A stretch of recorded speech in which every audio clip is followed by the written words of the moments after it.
बहुत समय पहले की बात है। एक छोटे से गांव में मोहन और उसकी पत्नी कुसुम रहते थे। मोहन के पास अपनी कोई जमीन नहीं थी, इसलिए वह दूसरों के खेतों में काम किया करता था और कुसुम घर पर ही रहकर घर का काम किया करती थी। मोहन और कुसुम के दो बच्चे थे। बेटे का नाम मोनू और बेटी का नाम मोनी था। मोहन और कुसुम हमेशा मोनू को ही प्यार करते थे और मोनी पर कुछ खास ध्यान नहीं देते थे। एक दिन मोहन को शहर के एक स्कूल में नौकरी मिल गई, इसलिए वो अपने परिवार को लेकर शहर चला गया। यहाँ वैसे तो सब कुछ बहुत बढ़िया है, पर मैं मोनू के स्कूल के बारे में सोच रही थी। उसका एडमिशन भी तो करवाना होगा। तुम चिंता मत करो, मैं जिस स्कूल में नौकरी करता हूँ वहाँ मैंने बात कर लिया है। मैं वहाँ नौकरी करता हूँ, इसलिए एडमिशन हो पा रहा है, वरना यहाँ तो एडमिशन करवाना बहुत ही मुश्किल का काम है। हाँ, पर एक ही बच्चे का एडमिशन हो सकता है वहाँ। तो क्या हो गया, हम वहाँ मोनू का एडमिशन करवा देंगे। और मैं कौन सी स्कूल में पढ़ूंगी माँ? ओहो, देखो तो, बड़ी आई पढ़ाई करने वाली। पढ़ लिख कर कोई डॉक्टर नहीं बन जाएगी तू। जा जाकर रसोई में काम कर। एक दिन तुझे दूसरे के घर ही जाना है, समझी? मोनी बहुत रोती है, पर कोई भी उसकी बात सुनने को तैयार नहीं होता। कुछ दिनों बाद मोनू अपने नए स्कूल में जाना शुरू कर देता है। एक सुबह मोनू अपने स्कूल के लिए निकल ही रहा होता है कि तभी मोनी उसके कमरे में आती है। ये देख, मेरी नई ड्रेस, नए बैग और नई नई किताबें। तुझे पता है, मेरा स्कूल बहुत बड़ा है और वहाँ बहुत सारे झूले हैं। कितना मजा आता होगा ना स्कूल में।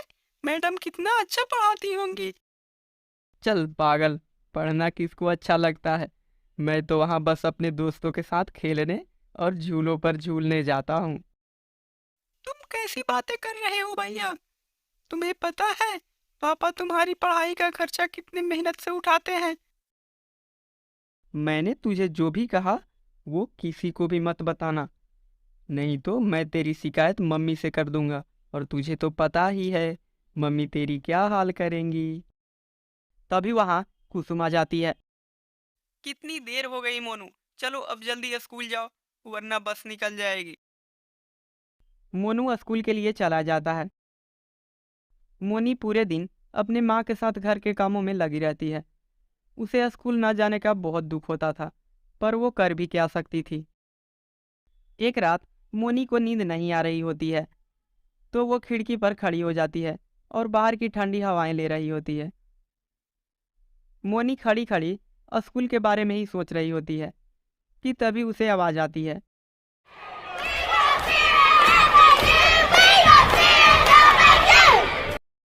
अरे, ये इतनी रात में बच्चों की पढ़ने की आवाज कहाँ से आ रही है? मोनी और ध्यान से सुनने की कोशिश करती है। चलो बच्चों, सब लोग अपनी अपनी नोटबुक निकाल लो। आज मैं तुम सबकी नोटबुक चेक करूंगी। अरे, ये तो किसी टीचर की आवाज लग रही है।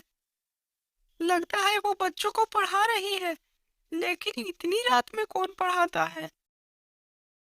मोनी इधर उधर देखती है तो थोड़ी दूर पर उसे एक स्कूल दिखती है, जिसके एक खिड़की से लाइट आ रही होती है और उसी खिड़की से बच्चों और टीचर की आवाज भी आ रही होती है। अच्छा, तो ये आवाज यहाँ से आ रही है, लेकिन इतनी रात में मुझे कुछ गड़बड़ लग रही है। मुझे जाकर देखना चाहिए। मोनी बिना डरे स्कूल के पास जाती है और बिना कुछ सोचे समझे स्कूल के अंदर चली जाती है। अंदर एक अजीब सी शक्ल की औरत बैठी होती है। तुम्हारी क्लास कब से शुरू हो गई है और तुम अभी तक यहीं हो? चलो जल्दी क्लास में जाओ और कल से लेट मत आना। मेरी क्लास? पर मैं तो यहाँ पहली बार आई हूँ। मोनी ऊपर जाती है तो वहाँ एक और अजीब सी शक्ल की मैडम उसे मिलती हैं। अरे, तुम अभी तक यहीं हो? चलो जल्दी क्लास में जाओ, वरना मैं बहुत गुस्सा होंगी। लेकिन मैं तो यहाँ। तुम बहुत बातें बनाती हो, चलो अब जल्दी क्लास में जाओ। मोनी को कुछ समझ नहीं आ रहा होता कि आखिर ये उसके साथ क्या हो रहा है। वो पहली बार स्कूल आई है और सब लोग उससे ऐसे बातें करते हैं जैसे वो सालों से इसी स्कूल में पढ़ती हो। मोनी क्लास में जाती है तो उसकी आंखें फटी की फटी रह जाती है। वहाँ एक चुड़ैल टीचर बच्चों को पढ़ा रही होती है और सारे बच्चे भी भूतिया होते हैं। मोनी जोर से चिल्लाती है।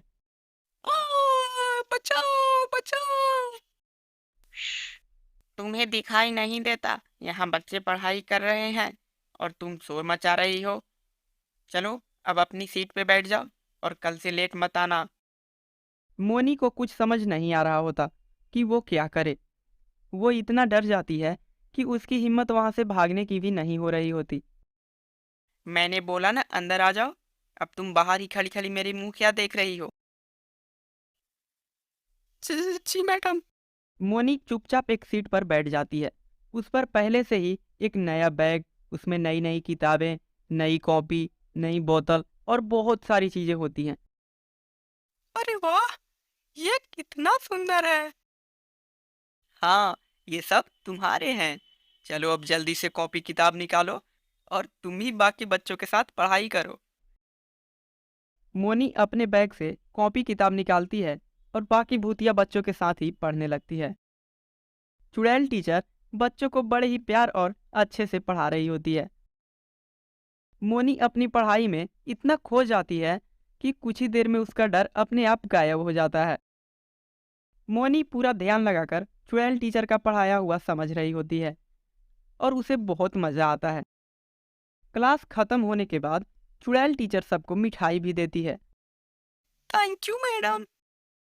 कल से लेट मत आना, फिर तुम्हें रोज मिठाई मिलेगी। ठीक है मैडम। इस बात का ध्यान रखना, तुम कभी किसी को इस स्कूल के बारे में मत बताना, वरना कोई तुम्हें यहाँ नहीं आने देगा। मैं किसी को नहीं बताऊंगी। मोनी की स्कूल की छुट्टी सुबह 4 बजे हो जाती है और फिर वो चुपचाप जाकर अपने घर सो जाती है। मोनी अगले दिन किसी को भी रात के बारे में कुछ नहीं बताती, क्योंकि उसे डर होता है कि यदि उसने किसी को बता दिया तो वो उसे उस भूतिया स्कूल में नहीं जाने देंगे। मोनी इस डर से किसी को भी भूतिया स्कूल वाली बात नहीं बताती। मोनी को तो सिर्फ पढ़ने से मतलब होता है। उसे पढ़ने का इतना शौक होता है कि उसे कोई फर्क नहीं पड़ता कि आधी रात को उसे भूतिया स्कूल में जाना पड़ता है और वहाँ सारे पढ़ने पढ़ाने वाले भूत और चुड़ैल हैं। मोनी रात के 12 बजने का इंतजार करती है और जैसे ही 12 बजते हैं वो फिर से उस भूतिया स्कूल में चली जाती है और वहाँ वो बहुत मन लगाकर पढ़ती है। यहाँ कितना अच्छा लग रहा है और कितना कुछ सीखने को मिल रहा है। हाँ, मुझे भी पढ़ने में बहुत मजा आता है। लेकिन तुम सब भूत चुड़ैल कैसे बन गए और सारे टीचर्स भी। एक दिन इस स्कूल में आग लग गई थी और उसमें बहुत सारे बच्चे और टीचर जलकर मर गए थे। तब से ये स्कूल बंद है और सभी से भूतिया स्कूल कहते हैं और यहाँ कोई नहीं आता।